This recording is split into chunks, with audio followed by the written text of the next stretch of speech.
Mkuu wa mkoa wa Kusini Unguja, Mheshimiwa Hamida Musa Khamis amewataka wafanyabiashara wa mkoa huo kufuata maelekezo ya serikali ya kutokupandisha bei bidhaa katika kipindi hichi cha mwezi mtukufu wa Ramadhani. Musa Abdallah anakamilisha taarifa hii.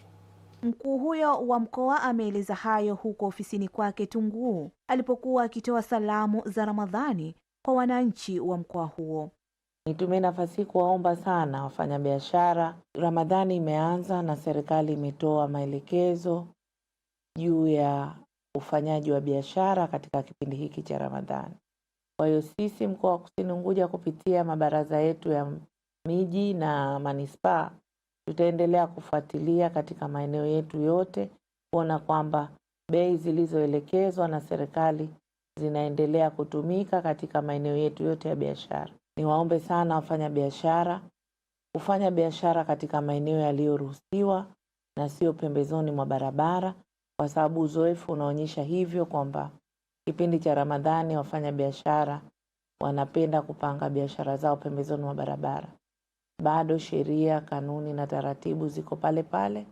Tuwaombe wafanye biashara kwenye masoko yaliyoruhusiwa na kwa bei zile ambazo serikali imeelekeza. Amesema ni muhimu kwa wafanya biashara kuzingatia maadili na utu katika kipindi hiki cha mwezi mtukufu wa Ramadhani ili wananchi wawe na uhakika wa futari.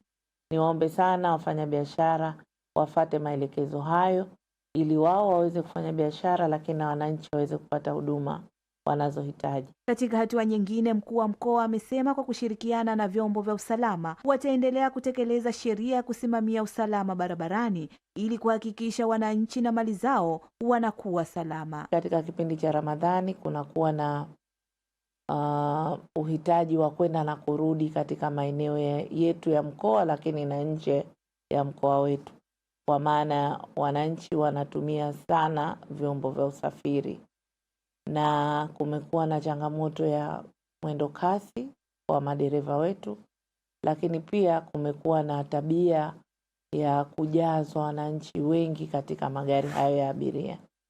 Niwaombe sana madereva na makonda wao wapakie abiria kwa idadi iliyoruhusiwa na vyombo vyao.